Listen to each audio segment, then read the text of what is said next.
नमस्कार दोस्तों, स्वागत है हमारे चैनल E2Com पे। आज हम लोग बच्चों की एक समस्याओं का निवारण के लिए उनकी जो प्रॉब्लम्स होती है कि ए अप्रूव होने के बाद भी हमारे अकाउंट में पैसा अभी तक क्यों नहीं आया, तो इसको हम लोग 3 स्टेप में इस प्रॉब्लम को हम लोग जानेंगे कि क्यों हम लोगों का पैसा जो है वो डिले होता है। तो सबसे पहला स्टेप जो है, हम लोग इस चीज़ को देखेंगे कि बहुत सारे स्टूडेंट्स जो होते हैं जिनका ए अप्रूव होने के महीनों तक हो जाता है और उनके पैसा नहीं आता है। तो कल्याण मंत्रालय का काम करने का जो लेवल है, चाहे आप उसको स्टेज बोलिए, वो अलग अलग होता है। वो सबसे पहले प्राइवेट कॉलेज और इंजीनियरिंग कॉलेज जिसमें अधिक अमाउंट की नीडेड होती है, वहाँ उस सारे कॉलेज का बच्चे जो होते हैं उन लोगों का अमाउंट पहले क्लियर करते हैं। उसके बाद फिर हमारे गवर्नमेंट कॉलेज और स्कूलों के जो स्टूडेंट्स होते हैं उन लोगों का पैसा आता है। तो ये एक लेवल है जिसमें वो लोग वर्क करते हैं। दूसरा जो है, उन लोग उसके बाद भी इस लेवल के अंदर भी और एक लेवल होता है कि वैसे सारे सेमेस्टर्स या वैसे बच्चों जिनका एग्जाम पहले है और एग्जाम होने वाला, फॉर्म फिलअप है और उन लोगों को पैसे की नीडेड होती है, तो उन लोगों को पहले दिया जाता है। उसके बाद फिर जो है धीरे धीरे करके वो सबको दिया जाता है। इसलिए हम लोग ए अप्रूव होने के बाद भी जो है वो हम लोगों का अमाउंट लेट से आता है। तो इसके लिए हम लोगों को फिक्र करने की जरूरत नहीं है कि हम लोग ए अप्रूव होने के महीनों बीत गए लेकिन अभी तक पैसा नहीं आया। आपका पैसा आ जाएगा। ए अप्रूव तभी होता है जब आपका सारा प्रोसीजर्स जो है वो कंप्लीट हो जाता है और वो भी सब सही सही, तभी आपका ए अप्रूव होता है। अदरवाइज आपके एप्लीकेशन को पेंडिंग रख दिया जाता है। तो इसलिए बस आप लोगों का अगर अप्रूव हो चुका है तो आप वेट कीजिए, आपका अकाउंट में पैसा जल्द ही आ जाएगा। दूसरा जो है हमारा टॉपिक है जिसमें पैसा हम लोगों का लेट से आता है, वो होता है पेंडिंग। अगर आपका एप्लीकेशन फॉर्म बीच में कोई भी ऑफिसर द्वारा या फिर कॉलेज द्वारा अगर आपके एप्लीकेशन फॉर्म को पेंडिंग कर दिया जाता है, तो फिर आपका ए अप्रूव होने के बहुत बाद सबके अमाउंट मिल जाएंगे। उसके बाद जो है आप लोगों का एप्लीकेशन फॉर्म को वापस से चेक किया जाता है। उसके बाद आपके अकाउंट में पैसा भेजा जाता है। तो इसका स्टेज प्रॉब्लम क्या होता है कि जैसे कि आपका कोई कुछ प्रॉब्लम्स हो गया एप्लीकेशन फॉर्म में और आपका या तो कॉलेज या फिर बीच में कोई ऑफिसर जो है आपके एप्लीकेशन फॉर्म को रोक देता है। रोकने के बाद आपको ये ऑप्शन दिया जाता है कि आपके जो इसमें ये गड़बड़ी है आप इसको सुधारिए, फिर जो है आपका इसको अप्रूव करेंगे।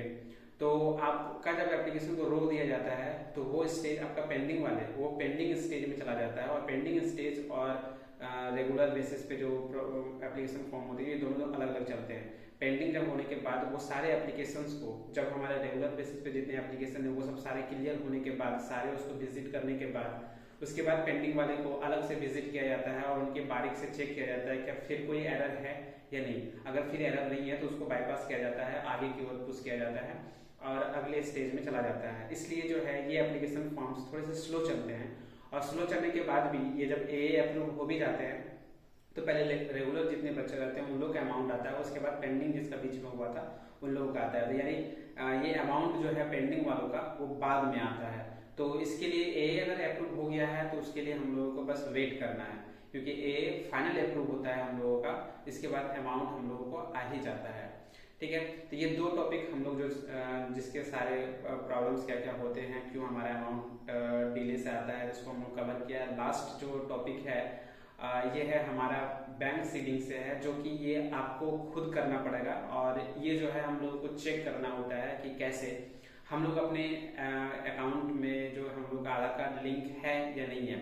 ये सबसे इम्पोर्टेंट है, क्योंकि जब हम लोग एप्लीकेशन फॉर्म को फिल करते हैं तभी हम लोगों को सबसे पहले हमारा आधार कार्ड संख्या मांगा जाता है, उसके बाद उसमें OTP आती है, फिर वेरिफिकेशन के बाद आप एप्लीकेशन फॉर्म को भर सकते हैं। तो इसीलिए जो है ये आपका आधार कार्ड अकाउंट के साथ जुड़ा हुआ रहना काफी ज्यादा जरूरी है। ये मैंडेटरी है, आपको जोड़ करना ही पड़ेगा, अदरवाइज आपके अकाउंट में पैसा नहीं आएगा। तो इसलिए जो है हम लोगों को ये चीज जानना चाहिए या फिर हम लोगों को पता होना चाहिए कि हमारा जो आधार जो है वो बैंक के साथ सीडिंग है या नहीं है। अगर सीड नहीं है तो आपको सीड करवाना पड़ेगा, यानी लिंक करवाना पड़ेगा, तभी आपके अकाउंट में पैसा आएगा, अदरवाइज पैसा नहीं आएगा। तो इसको जानने के लिए कि कैसे हम लोग इसको आधार कार्ड को अपने अकाउंट के साथ जुड़ा है या नहीं जुड़ा है या फिर कैसे जोड़ना है, तो इसके लिए आपको अपना KYC अपडेट करना पड़ेगा। आप अपने अकाउंट को अपने अकाउंट में अपने आधार कार्ड, वोटर ID कार्ड, या वोटर ID कार्ड की अभी रिक्वायरमेंट होती नहीं है। आधार कार्ड और पैन कार्ड जो है ये लेके आपको अपने जिस ब्रांच में आपका अकाउंट है और वहाँ पे आपको जाना होगा, और जाने के बाद फिर जो है आपको वहाँ से अपना आधार कार्ड को लिंक करवाना पड़ेगा, तब जाके वो आपका ऑनलाइन लिंक हो जाएगा। उसके बाद फिर वो जब वहाँ से रोल आउट करते हैं पैसे के लिए, तो वो आपका रोल आउट हो जाएगा और आपके अकाउंट में पैसा आएगा।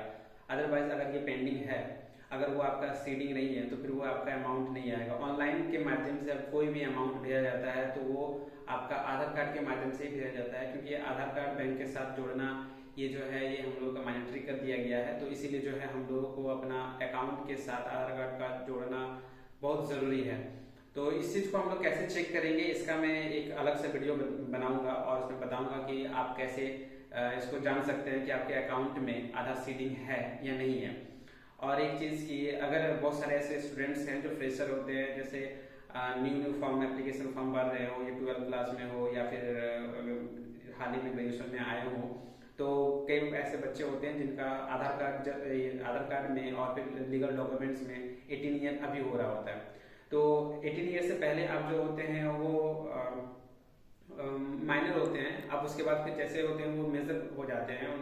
तो वैसे में क्या होता है कि आपका अकाउंट इस दौरान बीच में, जब आप 18 साल से पहले अकाउंट खोले हुए हैं और 18 के आप हो गए हो, तो आपके अकाउंट को होल्ड कर दिया जाता है, फ्रीज कर दिया जाता है। वैसे में आपके अकाउंट में पैसा तो आएगा, लेकिन आप उसमें कोई भी काम नहीं कर पाएंगे, यानी पैसा नहीं निकाल सकते हैं और ना ही ट्रांसफर कर सकते हैं ऑनलाइन के माध्यम से। ऑनलाइन तो ऐसे भी आपका 18 अगर नहीं होगा तो फिर ऑनलाइन की ऑप्शंस हम लोगों को नहीं देता है बहुत सारे बैंक।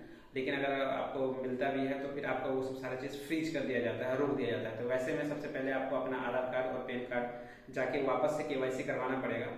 तो KYC करने के बाद फिर से आपका जो है सारा जो प्रोसेस आप कर पा रहे थे वो सारा प्रोसेस आपको करना पड़ेगा। तो ये सारे पॉइंट को जो है आप ध्यान से देख लीजिए कि क्या ये सब सारा चीज़ आपका फुलफिल है या नहीं है। अगर ये सारी चीज़ आपका अगर फुलफिल है तो आपका अकाउंट में पैसा अवश्य आ ही जाएगा। ये अगर अप्रूव हो गया है तो इसके लिए आपको कोई टेंशन लेने की जरूरत नहीं है, बस आप थोड़ा सा इंतजार कर लीजिए, आपका पैसा आपके अकाउंट में आ जाएगा।